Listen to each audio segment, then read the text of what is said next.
Hello Mark, my name is William and my student number is 24. I'm a freshman in speaking and listening class. Today I'm going to talk about how to get better at the things you care about by Eduardo Briceño. Most of us go through life trying to do our best at whatever we do, whether it's our job, family, school, or anything else.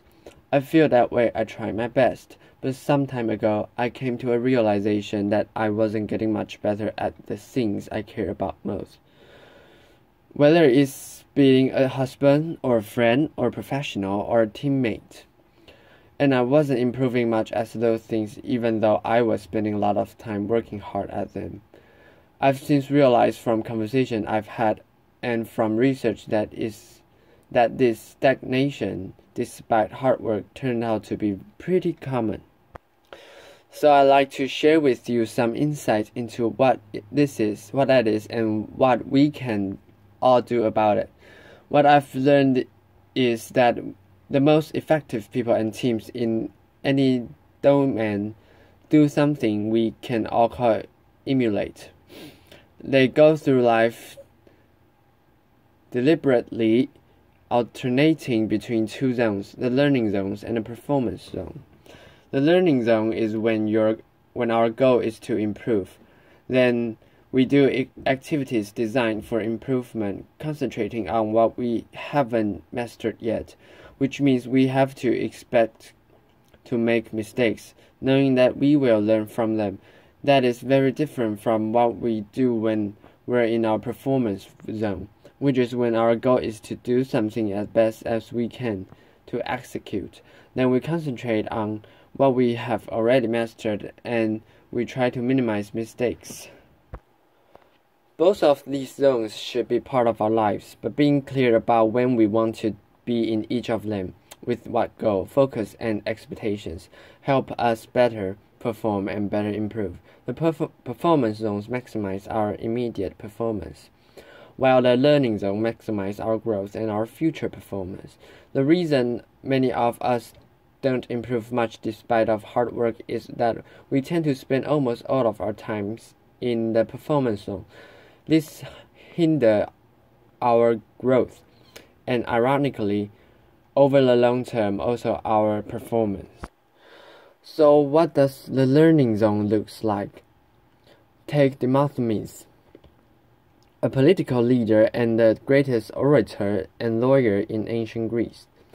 To become great, he didn't spend all his time just being an orator or a lawyer, which would be his performance zone, but instead he did activities designed for improvement. Of course, he studied a lot. He studied law and philosophy with guidance from mentors, but he also realized that being a lawyer involved persuading other people. So he also studied great speeches and acting to get rid of an old habit that he had of involuntarily lifting his shoulder. He practiced his speech in front of a mirror, and he suspended a sword from the ceiling so that if he raised his shoulder, it would hurt laughter. To speak more clearly despite a lisp, he went through his speeches with stones in his mouth. He built an underground room where he could practice without interruption and not disturb other people. And since court at the time were very noisy, he also practiced by the ocean, projecting his voice above the roar of the waves. His activities in the learning zone were very different from his activities in court, his performance zone. In the learning zone, he did what Dr.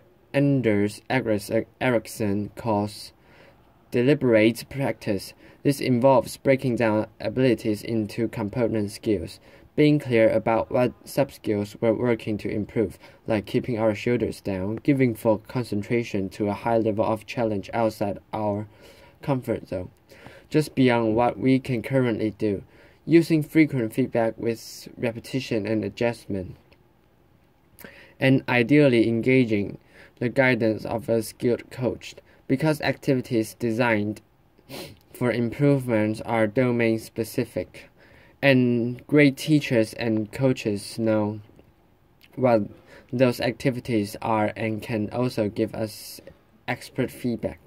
It is this type of practice in the learning zone which leads to substantial improvement, not just time on task performing. For example, research shows that after these first couple of years working in a profession, performance usually plateaus. This has been shown to be true in teaching, general medicine, nursing, and other fields. And it happens because once we think we have become good enough, adequate, then we stop spending time in the learning zone. We focus all our time on just doing our job performing, which turns out not to be a great way to improve.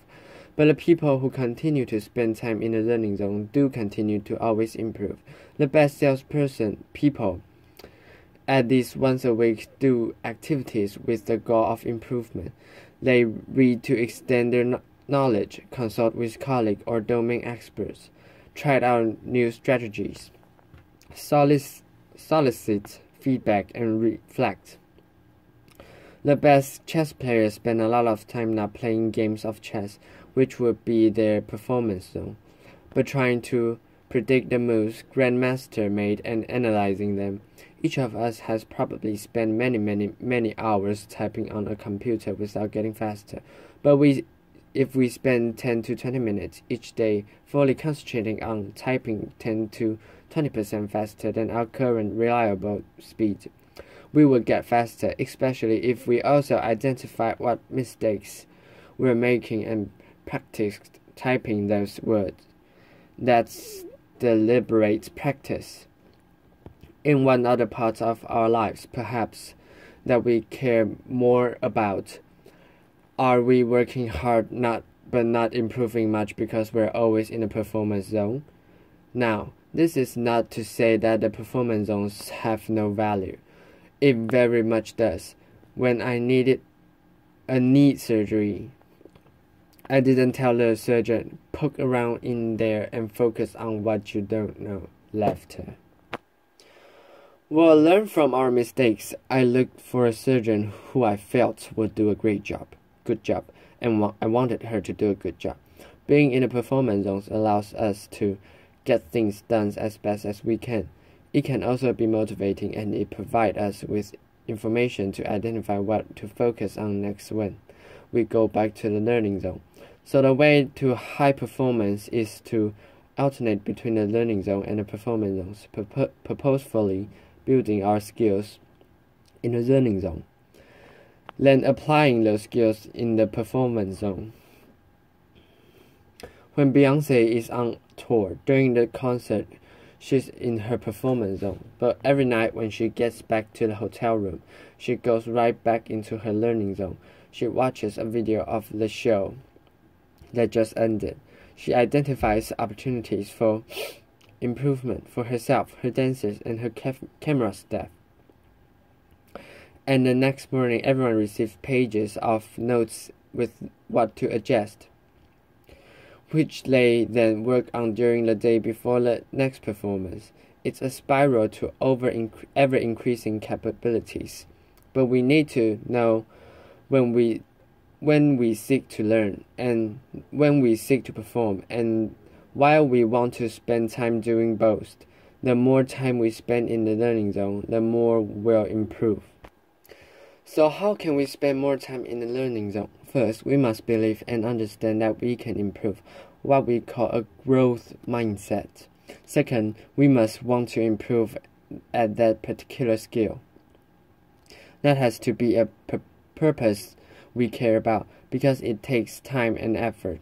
Third, we must have an idea about how to improve, what we can do to improve. Not how I used to practice the guitar as a teenager, performing songs over and over again, but doing deliberate practice. And fourth, we must be in a low stakes situation, because if mistakes are to be expected, then the consequences of making them must not be catastrophic or even very significant. A tightrope walker doesn't practice new tricks without a net underneath. An athlete wouldn't set out to first try a new move during a championship match. One reason that in our lives we spend so much time in the performance zones is that our environments often are unnecessarily high stakes. We create social risk for one another, even in school, which are supposed to be all about learning, and I'm not talking about standardized tests. I mean that every minute of every day, many students in elementary school through college feel that if they make a mistake, others will think less of them. No wonder they're always stressed out and not taking their risks necessarily for learning, but they learn that mistakes are undesirable inadvertently when teachers or parents are eager to hear just correct answers and reject mistakes rather than welcome and examine them to learn from them, or when we look for narrow responses rather than the encourage more exploratory thinking that we can all learn from. When all homework or student work has a number or a letter on it and counts toward a final grade, rather than being used to practice, mistakes, feedback, and revision, we send a message that school is a performance zone. The same is true in our workplace. In the companies I consult with, I often see flawless execution cultures which leaders foster to encourage great work, but let these employees to stay within what they know and not to try new things. So companies struggle to innovate and improve, and they fall behind. We can create more spaces for growth by starting conversation with one another, but about when we want to be in each zone. What do we want to get better at and how? And when we do what we want to execute and minimize mistakes, that way we gain clarity about what success is when and how to best support one another. But what if we find ourselves in a chronic high-stakes setting and we feel we can't start those conversations yet? Then here are 3 things that we can still do as individuals. First, we can create low-stakes island in an otherwise high-stakes sea. These are spaces where mistakes have little consequences. For example, we might find a mentor or a trust colleague with whom we can exchange ideas or have vulnerable conversations or even role play. Or we can ask for feedback-oriented meeting as projects progress. Or we can set aside time to read or watch videos or take online courses. Those are just some examples. Seconds, we can execute and perform as we're expected, but then reflect on what we could do better next time, like Beyonce does. And we can observe and emulate experts.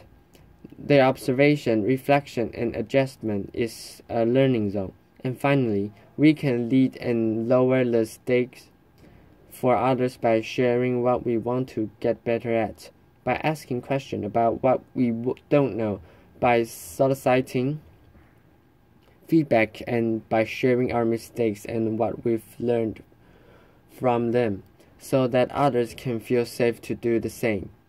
Real confidence is about modeling ongoing learning. What if, instead of spending our lives doing, performing, we spend more time exploring, asking, listening, experimenting, reflecting, striving, and becoming? What if we each always had something we are working to improve? What if we create more low-scale islands and waters? And what if we got clear within ourselves and with our teammates about when we seek to learn and when we seek to perform, so that our efforts can become more consequential, our improvement never ending, and our best even better. Thank you.